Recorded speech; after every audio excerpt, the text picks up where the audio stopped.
Hey guys, this is a quick post following Twitter feeds today at what was the Austin Videocamp event, which was great. Thanks to everybody who was involved with that. So what I'm showing you is sort of a do-it-yourself boom pole for a microphone, along with a custom-built mount out of a number of different things. So this is a Mr. Long Arm. I'm not sure exactly how long it is, but it's you can even extend it if you twist this guy out. And so this is the end of the pole, and as you can see, it just sort of fits onto this PVC thing here. I guess it's like a T PVC pipe or whatever. And I gotta apologize a little bit. This thing's in a slight state of disarray. I just recently moved to Austin, and the rubber bands have seen better days before they were exposed to so much heat and cold and everything over the last couple of years. But you can always replace the rubber bands, so it's really not a big deal. So let me identify the parts here. This is the T-clamp. These are zip ties, and you got to use a zip tie gun to get that really tight. And what that does is connect this metal frame to the PVC. This duct tape that you see like right here, really that was there only to sort of keep it from going back and forth like this. You can tell it's kind of loosened up since it's been like in the heat or whatever. And then you have this hose clamp, which is sort of duct taped and attached to the rubber bands. Now when the rubber bands are correctly hooked on here, this hose clamp will sit suspended.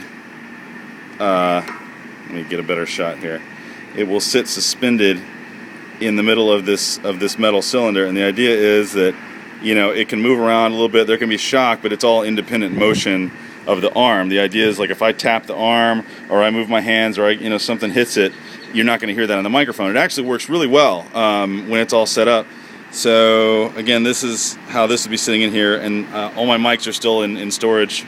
I haven't unpacked them since I moved, but if you imagine this is a mic and like this is the part where the sound would be captured, it would sit, and this is going to be hard because I'm having to hold the phone and the marker, but let me kind of get it positioned, and you can kind of see kind of how this would work. So if you imagine now that the hose clamp can be clamped onto the mic actually to keep it in place, and that works really well, and then it just sort of floats like this.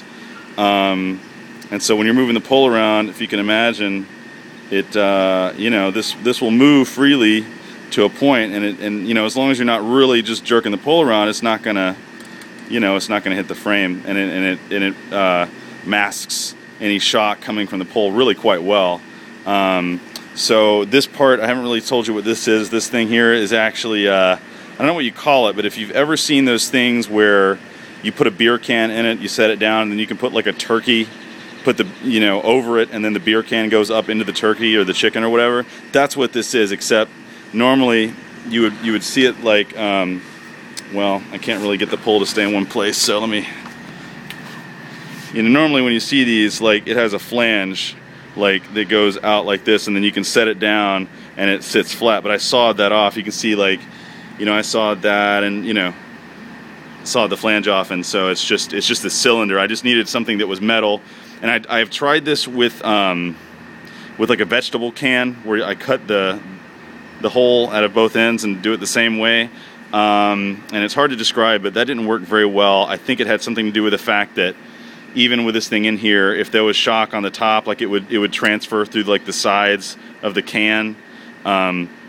So that was like the first revision, and it didn't work very well, and I'm doing a bad job of explaining exactly why, but the can did not work very well, but this seems to work remarkably well.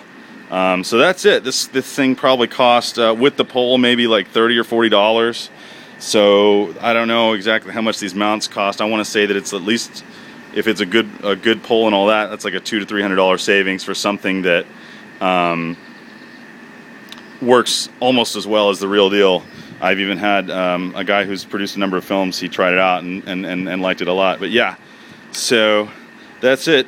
I mean, if you look at normal mounts that would sort of be shaped like this, you'll pretty quickly understand how this thing is rigged. Only other thing I have to say about that is I put these little notches. So again, the mic would be kind of coming through like this, and I also put notches. I'm kind of pointing at it with a marker on the bottom of the cylinder as well. Here, and and here as well. I don't know if you can see that really. And the idea was I could wrap rubber bands kind of around the bottom a little bit, kind of the same way on the top, and that way when the mic was coming through it, it would not want to hit the metal. It would hit the rubber bands first. And I'm sorry, I'm not doing as good of a job of really illustrating that, but like the idea is there'd be rubber bands like from here to there, and then also from like